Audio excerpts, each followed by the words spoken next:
एक बार की बात है, एक आदमी के जीवन में सिर्फ दुख ही दुख थे। वह जो भी काम करता, उस बेचारे का वह काम पूरा ही नहीं होता। घर में आता तो घर में कलेश बना रहता, किसी से कोई मदद मांगता तो कोई उसकी मदद नहीं करता। ऐसा लगता था कि चारों तरफ से उसके ऊपर दुखों का पहाड़ टूट पड़ा है। उसे समझ नहीं आ रहा था कि मैं इन दुखों से कैसे पार पाऊं। वह दिन रात यही सोचता रहता था कि अपने दुखों से छुटकारा कैसे पाना है। इसी कारण से वह रात में सो भी नहीं पाता था। उसकी आंखों के नीचे बड़े बड़े काले घेरे बन गए थे, जो इस बात का प्रतीक थे कि वह आदमी कितना दुखी है और कितना चिंतित है। कभी कभी तो उसके मन में आत्महत्या करने के भी ख्याल आते थे, लेकिन अपने परिवार की चिंता करके वह ये कदम नहीं उठा पाता। वह इतना दुखी हो गया कि उसने निर्णय किया कि वह इन दुखों से छुटकारा पाकर ही रहेगा। इसके लिए चाहे उसे कितनी ही मेहनत क्यों ना करनी पड़े, कुछ भी करना पड़े, चाहे अंगारों पर चलना पड़े, लेकिन इन दुखों से छुटकारा हासिल करके ही रहेगा।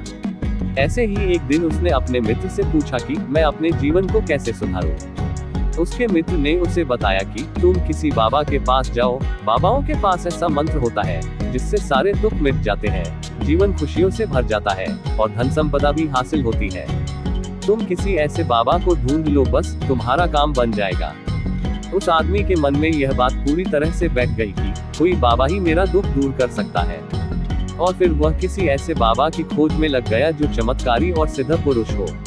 और इसीलिए उसे किसी भी बाबा के बारे में पता चलता तो वह उस बाबा के पास पहुंच जाता, उनको अपनी समस्या बताता और उसका समाधान पूछता और कहता कि बाबा, मैं कुछ भी करने के लिए तैयार हूँ, लेकिन मेरी इन समस्याओं से मुझे छुटकारा दिला दीजिए। आप जो कहेंगे मैं वह करूँगा, लेकिन मेरे जीवन को सुधार दीजिए। बाबा उसे कुछ टोने टोटके बताते थे करने के लिए और बदले में दान दक्षिणा ले लेते थे कि ये टोना टोटका करने के बाद तुम्हारे घर में सुख शांति बनी रहेगी, बस इस टोटके को पूरी विधि के साथ करना। वह आदमी घर लौटकर पूरी विधि के साथ टोने टोटके करने लगा, लेकिन बहुत टोने टोटके करने के बाद भी उसके जीवन में कुछ बदलाव नहीं आया। इसके विपरीत उसका जीवन और ज्यादा दुखी हो गया। जो भी बाबा उसे टोना टोटका देता था, वह बदले में उससे दान दक्षिणा लेता था, जिससे उसका धन भी धीरे धीरे खत्म हो रहा था। इससे उसके जीवन में दुख और ज्यादा बढ़ गया।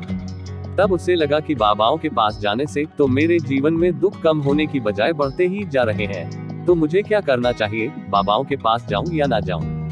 फिर एक दिन एक आदमी ने उसे बताया कि तुम अपने घर में किसी पंडित को बुलाकर हवन करवा लो। हवन होगा, घर शुद्ध हो जाएगा, कोई भी बुरी ऊर्जा होगी घर में तो वह घर से बाहर चली जाएगी। किसी पंडित को बुलाकर पूरे विधि विधान से मंत्र उच्चारण कराओ, हवन कराओ, जिससे घर में सुख शांति आए। उस आदमी के मन में यह बात बैठ गई और उसने एक पंडित को अपने घर पर बुलाकर हवन करवा दिया। हवन अच्छी तरह से संपन्न हुआ। बदले में पंडित ने भी अच्छी दान दक्षिणा ली और उसके बाद वह वहां से विदा हो गया। लेकिन कुछ दिनों के बाद उस आदमी को महसूस हुआ कि उसके जीवन में अभी भी कोई बदलाव नहीं आया है। अब वह आदमी पूरी तरह से दुखी हो गया, पहले से और भी ज्यादा परेशान हो गया। अब तो उसे लगने लगा था कि मेरे जीवन में से दुख कभी खत्म ही नहीं होंगे, और यही सोच सोचकर उस आदमी का बुरा हाल हो गया था। फिर एक दिन उसे अपने मित्र से एक ऐसे बाबा के बारे में पता चला जो समाधान बताने के लिए कोई दान दक्षिणा नहीं लेता था। उस आदमी को लगा कि यह बाबा दूसरे बाबाओं की तरह नहीं हो सकता, क्योंकि यह तो दान दक्षिणा लेता ही नहीं, और अगर दान दक्षिणा नहीं लेता तो ये सच में कोई सिद्ध बाबा होगा। और यही सोचकर वह उस बाबा के पास पहुंच जाता है। जब वह आदमी वहां पर पहुंचता है तो वह बाबा ध्यान में बैठे हुए थे। ये देखकर वह आदमी वहीं पर चुपचाप बैठकर ध्यान से बाहर आने का उनका इंतजार करने लगा। थोड़ी देर बाद बाबा ने आंखें खोली तो सामने एक दुखी और परेशान युवक को बैठे देखा। उसकी आंखों के नीचे काले घेरे देखकर ही समझ गए कि यह आदमी अपने जीवन से कितना परेशान है। उसे संबोधित करते हुए बाबा ने पूछा कि बच्चा, क्या चाहते हो? बाबा के पास क्या लेने आए हो? उस आदमी ने कहा कि बाबा, मैं अपने जीवन से बहुत परेशान हूँ। मैंने इन दुखों को दूर करने के लिए बहुत सारे रास्ते अपनाए, हर वो तरकीब करके देखी जो किसी बाबा ने मुझे बताई, हर वो काम किया जो कोई भी इंसान ने मुझसे करने को कहा, लेकिन मेरे दुखों में कोई कमी नहीं आई। इसके विपरीत मेरे जीवन में दुखों में बढ़ोतरी हो गई है। मुझे समझ में नहीं आ रहा है कि मैं क्या करूं। कभी कभी तो मैं आत्महत्या करने की सोचता हूं, लेकिन मैं अपने परिवार की सोचकर मैं ये कदम नहीं उठाता हूं। मैंने आपके बारे में बहुत सुना है बाबा, और मैं बहुत उम्मीद के साथ आपके पास आया हूं। कृपया करके मुझे कोई ऐसा मार्ग बताएं जिससे मुझे अपने दुखों से छुटकारा मिल जाए। मैं अपने दुखों से छुटकारा पाने के लिए कुछ भी करने को तैयार हूँ। आप मुझे कोई भी रास्ता बताएं, चाहे वह रास्ता कितना ही कठिन क्यों ना हो, मैं उसको पार करके रहूंगा। बाबा ने महसूस किया कि यह आदमी तो सच में बहुत परेशान है। बाबा ने उसकी बातें सुनकर कहा कि बच्चा, दुखों को दूर करने के लिए मंत्र ऐसे ही नहीं मिलते हैं, मंत्र पाने के लिए कुछ करना पड़ता है। क्या तुम कुछ कर सकते हो? ये सुनकर पहले तो उस आदमी ने सोचा कि यह बाबा भी मुझसे दान दक्षिणा मांगेंगे, लेकिन और कोई रास्ता ना पाकर उस आदमी ने कहा, बाबा, आपको जितना भी दान दक्षिणा चाहिए मैं देने के लिए तैयार हूँ, लेकिन आपका मंत्र सच्चा होना चाहिए, वह पूरा होना चाहिए और उसका फल मुझे मिलना चाहिए। उसके बाद आप जो भी दान दक्षिणा लेना चाहते हैं मैं आपको दे दूंगा। बाबा ने कहा, दान दक्षिणा तो बहुत छोटी चीज है, मुझे वह नहीं चाहिए। इस पर वो आदमी सोच विचार करके बोला, तो बाबा, मैं अंगारों पर भी चलने के लिए तैयार हूँ, आप मुझे बस आज्ञा दीजिए। बाबा ने कहा कि अंगारों पर चलने वाली छोटी चीज मैं तुमसे नहीं कराने वाला हूँ, मैं जो तुमसे कराने वाला हूँ वह बहुत कठिन मंत्र है, क्या उसे पूरा कर पाओगे? उसने कहा, बाबा आप मुझे बताएं तो सही, मुझे करना क्या होगा, मैं कुछ भी करने के लिए तैयार हूँ। इस पर बाबा ने उसे कहा कि यहाँ से जब तुम अपने घर जाओ तो रास्ते में अपने मन में ये दोहराते जाना कि मैं सुखी हूँ, मैं सुखी हूँ। बार बार अपने मन में यही दोहराना, और याद रहे जुबान पर यह नहीं आना चाहिए, ये सिर्फ मन में दोहराना है। ये सुनकर वो आदमी बोला, बाबा बस इतनी सी बात, ये तो मैं चुटकी बजाते कर लूंगा, लेकिन इससे होगा क्या? बाबा बोले कि इस मंत्र को करके तो देखो, वैसे भी तुमने इतने बाबाओं के मंत्र किए हैं, तो इस मंत्र को भी करके देख लो। उस आदमी ने सोचा कि बाबा कुछ दान दक्षिणा तो ले नहीं रहे हैं, और छोटा सा मंत्र है, इसे तो मैं कर ही लूंगा। वो बोला, ठीक है बाबा, मैं यह मंत्र जरूर करूंगा, और वो आदमी यह कहकर वहां से चलने लगा। लेकिन जैसे ही वह आगे बढ़ा, पीछे से बाबा ने बोला कि बच्चा, एक बात याद रखना, जब तुम यह मंत्र अपने मन में दोहराना तो तुम्हारे मन में बंदर के विचार नहीं आने चाहिए।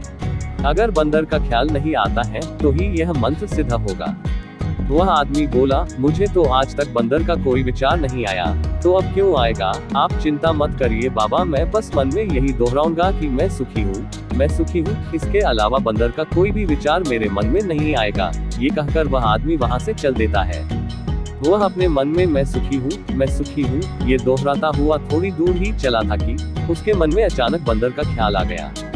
बंदर का ख्याल एक बार आया और चला भी गया, लेकिन उस आदमी ने सोचा, आज तक तो मुझे बंदर का कोई भी विचार नहीं आया, यह आज बंदर का विचार क्यों आ गया?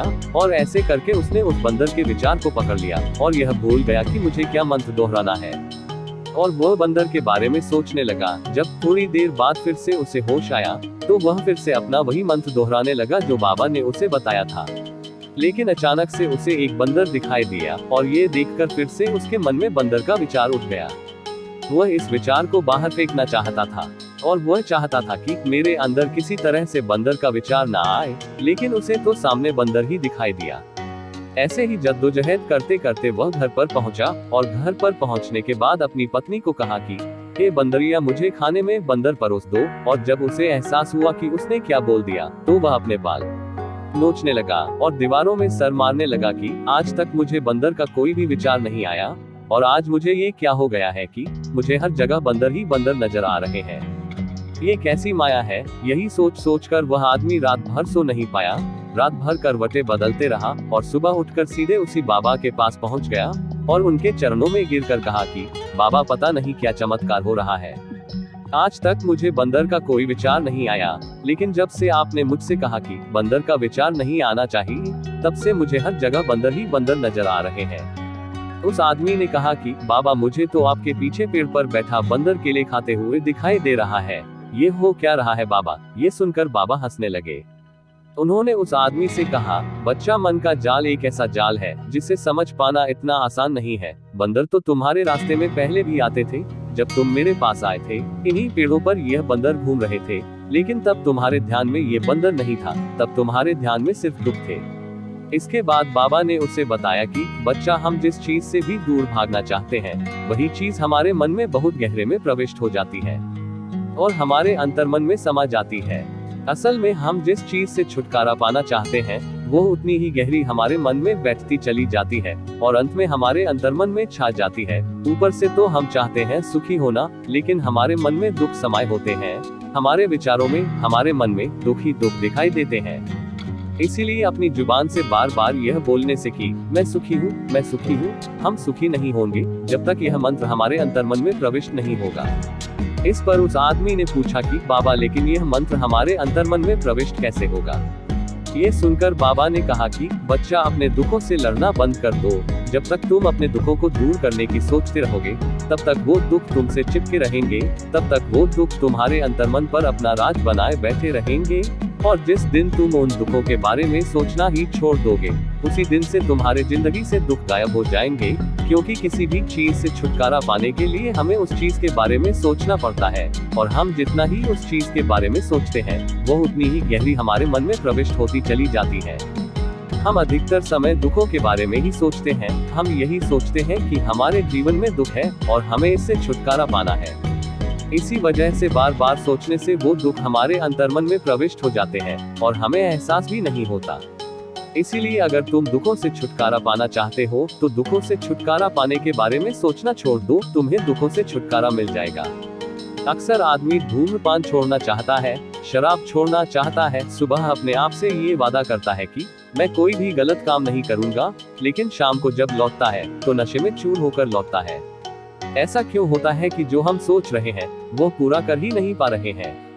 असल में हम उस चीज को बहुत ज्यादा तवज्जो दे रहे हैं, उस चीज को बहुत ज्यादा अहमियत दे रहे हैं। जब भी हम उस चीज को छोड़ने के बारे में सोचते हैं, तो हम उसकी विशेषता और ज्यादा बढ़ा देते हैं। हमारा मन उस चीज के बारे में जितना ज्यादा सोचेगा, हमारा मन उतना ही उस चीज के पीछे ज्यादा भागेगा। हमें उस चीज से लड़ना नहीं है, बल्कि बिना सोचे गुजर जाना है। और अगर हम इस मंत्र को समझ लेते हैं, तो हम अपने जीवन में जो भी पाना चाहते हैं, उसे अपने अंतर्मन में डाल सकते हैं। और एक बार वो लक्ष्य हमारे अंतर्मन में बैठ जाता है, तो फिर सफलता पाने में कोई समस्या नहीं आती, कोई दिक्कत नहीं आती।